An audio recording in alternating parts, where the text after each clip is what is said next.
Welcome back to another episode of the Crypto Serpent, and I'm very excited to have Vishal here with me from Superbonds. Thank you so much for coming on the show.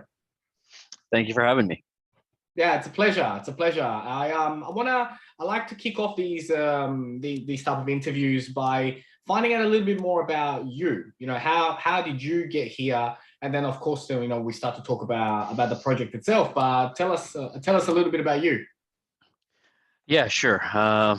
It's not that exciting. I've been in this space a little over 5.5 years, doing a number of things. Previous to this, we had a centralized exchange and we sold the intellectual property for it. I've run a few different businesses in this space, focusing on various parts of trading. I've been on the fund side of the business, the investing side of the business. Actually made my entrance into the space in about mid 2016 when I was looking for an alternative to traditional markets. My background is in derivatives and emerging markets trading, which I did for a little over 10 years. Your traditional Wall Street outfits, if you will.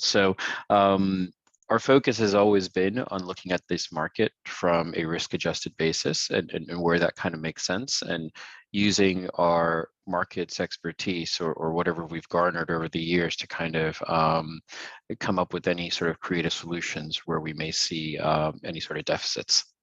That's excellent. See, it's always something new to learn when it comes to these things. But obviously, that history, would have given you all the lessons, and then all of a sudden you put them together into something like this.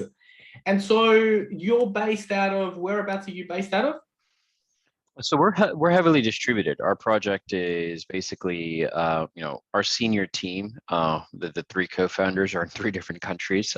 We know each other Nice. quite well, but true to the spirit of what we are actually building, we think it's quite nice. Our team of 11 people now. I think we're spread across 7 countries. So yeah, Awesome. fully decentralized, if you will. That's awesome. That's awesome. That's awesome. So Superbonds, built on the Solana blockchain, which obviously we saw in 2021 the popularity and how good it is. Tell us, why the choice to go with Solana. Yeah, of course. The thing with Solana is well, the way we came up with our decision to build on Solana was by deciding on what not to build on initially, right? The type of product we have, and as we get into it, you'll discover later on in the conversation, requires more or less real-time engagement, as real-time as you can get to markets. So speed matters tremendously. It was by far the fastest chain that was available. It was having a growing community. It was kind of taking on a profile of traders blockchain based on who was kind of engaging with it. For our product design, it mattered a lot. We'd always kind of fumbled with the idea in our minds, hey, this would be great because we were in CeFi before to kind of do this on DeFi, but we'd need a performant blockchain. ETH may or may not have cut it at that time. A lot of the layer twos weren't really around, and the program structure for Solana just made a little bit more sense for us.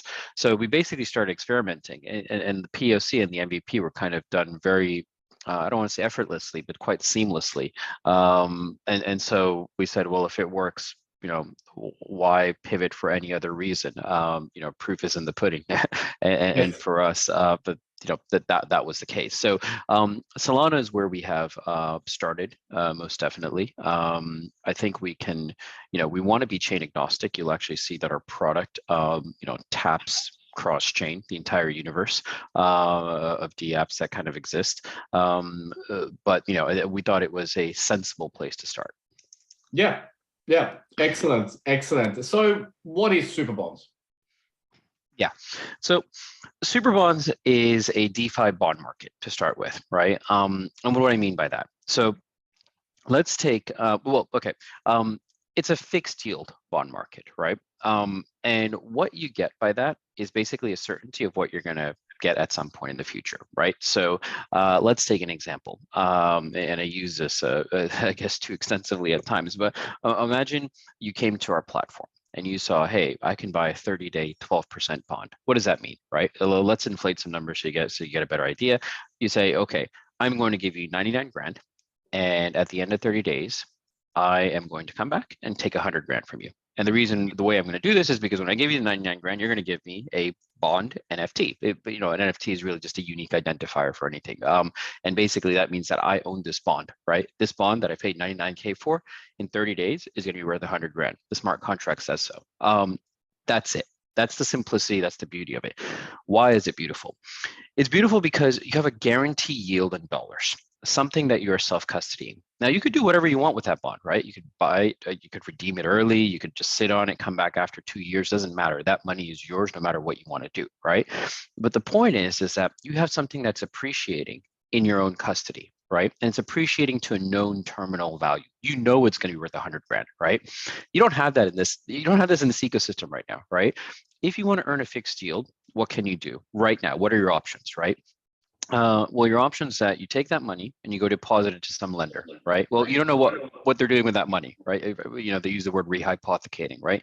How much of the capital are they sending back out again? Who are they sending it to? You're creating all this systemic risk, and you're basing it on human discretion, right? What if humans are designed to err? Like, what if you make the right decision? Something can go wrong. We've seen it happen many times, right?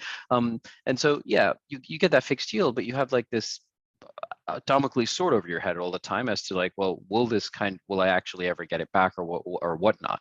And then in DeFi, people say, well, you could generate yield. Well, yield has been a really interesting paradigm in DeFi, right? It's really what kicked it off, generating some super high yields, which were probably there initially, but after that, they haven't been high whatsoever, really. Like, these high yield projects are misnomers. And part of the reason is because there's no real interest rate at times. And mind you, yes, there are some borrow lend platforms that are popping up. But really, a lot of the times the interest is generated in third-party tokens, right? So it's kind of like, well, hey, it's 9% right now. Well, you come back a month later and you really only realize 2%. Yeah, sorry, man, the value of the token dropped. Well, what good is that to me? Like, I thought I was going to get 9%.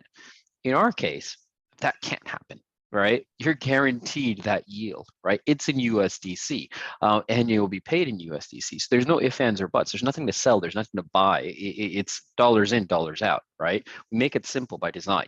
And so we think that's quite, there's a gap in the market for that, where people look for certainty, right? And the fact that this is on chain and in DeFi makes it very beautiful because the time to calling those sort of stuff, and when I say calling, I mean like redeeming it, is next to nil, especially on Solana, right? So say you bought a bond today and it's worth, you pay that 99 grand.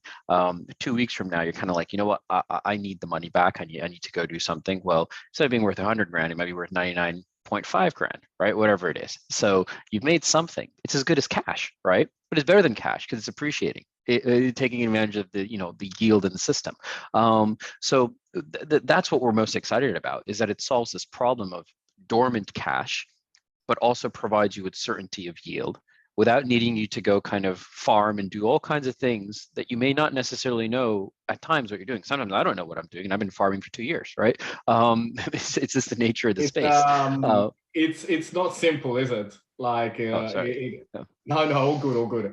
It's not as simple as people make it out to be, and also there is human elements to it. You got to go in, you got to cash out. You gotta get a daily and all that. So there's things that you got to do day to day as well when it comes to farming as well. So no, I get it. I get it, and so from an investment perspective, you're spot on. Like people in crypto are talking about these 86,000 APYs and all these things, but what is the sustainability of that long term and all the risks involved? I mean, we saw I think it was Wonderland or Wonder Time, it just got absolutely hammered a couple of days ago, 40% in a day. So yeah, it's the play, it's the risk that you take when you go into these things. Yeah. So our goal was to kind of carve out a lot of the high risk stuff, right? And provide certainty, because we think there's a there's a place for that in the market, right? And it comes down to, look, you could be a DeFi aficionado. You could come into this arrogantly and be like, "Oh, what do I care? What do I care about 12% yield? I know how to navigate all this space," right? Well, great. Even if you do, right? At some point, you're going to have some sort of cash in your wallet because you're ready to deploy it, right? Your deployment capital, whatever it is. But why keep it in cash? Why not just keep it in something that is good as cash, but is appreciating? Like, it doesn't make any sense not to, right? Yes. And so that's the whole value proposition, and that's why we're very excited about it. Yeah, and I can tell, and it makes sense, You know, why even leave it in the bank for 10 days if it can be making you money, especially in this transparent method. So, what are some of the timelines at the moment? So, what are some of the key critical dates which are coming up for the project? Yeah, so well, yesterday we actually just launched on MEXC, our token, the SB token. If I may just take a minute to kind of describe it, a lot of times you'll have projects that kind of create a token after they've created the project to kind of retrofit a purpose for the token, which is just kind of like, well, you didn't need a token, but you made a token, right? So, okay, great. Well, in this particular case, the SB token is a pure utility token. It is absolutely essential. It's not, for me to kind of just decorate it as, hey, it's the backbone of the ecosystem. It is the backbone of the ecosystem, it is the lifeline of the ecosystem, because the SB token is a gas. It is needed to buy a bond, sell a bond, check the value of bond, transfer bond, whatever it is, it's burned every time. Right. And it's deflationary by design. There's only a set number that's out there. And most of it is kind of given to we have this emission schedule, these rewards over a long period of time, multi-year, like I think it's about 10-year emission schedule we have. So the idea is to make sure the system is kind of surviving and kind of navigating it, and then the governance will kind of kick in to kind of do whatever it needs to kind of extend that.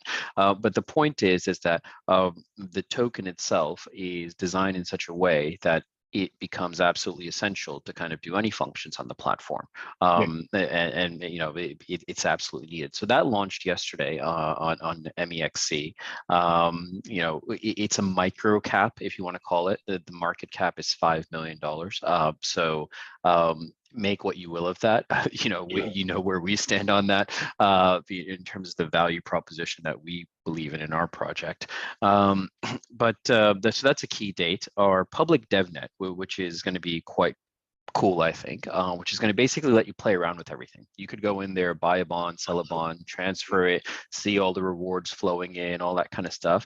That should be out in about a day to 2 days max, right? So you will get a feel for what the platform is like and what it's going to look like in terms of interaction. The UI, UX will all kind of be upgraded, and there are certain features that are kind of waiting to be rolled out that'll happen.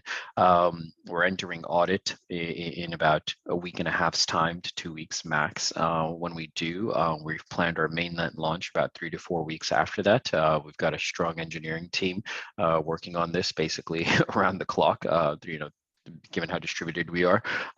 So we're quite excited about it. So at some point in Q1, you will have this product live trading, and you'll be able to kind of go and buy these bonds and self-custody them and move them around. We're talking to an insurer in this space, a big one. It's very interested in insuring these bonds as well. So Awesome. kind of taking out another element of risk that people kind of worry about at times. So there's lots of cool stuff in the pipeline, and lots more that I want to talk about that maybe I shouldn't talk about. Almost squeezing it out. Yeah, but there's not a boring moment, I can tell you that. And the ideation of the flow of information is just, it's unbelievable. So those are a few things that I could share in terms of key dates. I mean, these are all imminent. This is not, hey, we may do this. No, it's done, right? The fact that we could put set dates on it, it just means it's a matter of rollout. So definitely keep your eyes out. On our website itself, Superbonds.finance, you'll be able to access DevNet and definitely have a play around with it. That's awesome. That's really, really, really cool. Well, look, I mean, from my end, I really appreciate the opportunity. Before before something launches, to have a chance to speak to the team. I can hear the excitement. I hope that the listeners can hear the excitement, and that's the beauty of blockchain. You have a problem, there's a solution, there's transparency. There's an excited team that is behind the scenes working tirelessly to make this work, and you started to think about other things that the market may want, like insurance and protection and all that. So from my end, I'll make sure that people can see the correct links and to follow you guys on social media, to stay up to date, because I think that's really, really important, and especially when a project is new. I've seen your Twitter and how you guys handle yourselves and the professionalism. So I'm excited for you guys. Oh, thank you. I really appreciate that. No, that's awesome. That's awesome. Anything else? Any last little bit of fire that you can tease us with? Well, look, we're working on some stuff that I think will actually be, we'd like to think is going to be game changing in terms of how the market views debt, credit, et cetera, so forth. These are tradfi terms, oftentimes scary terms, but the point is that we're going to adapt this to crypto in the way crypto likes doing things. We have, a lot of updates coming out over the next couple of weeks. Join the socials, best way. We're heavily responsive. I'm in there as well. Any ideas, questions, feedback, we take it all on board. The community's, gotten very strong over the last, 72 hours really. So, we want to build on that momentum. So, let us know if anything comes up. I would, and definitely do your research and compare us, but I think it'd be hard pressed to find somebody that's, doing something similar. Amazing. Thank you so very much for taking the time with me today. Thanks a lot. Appreciate it. Thank you.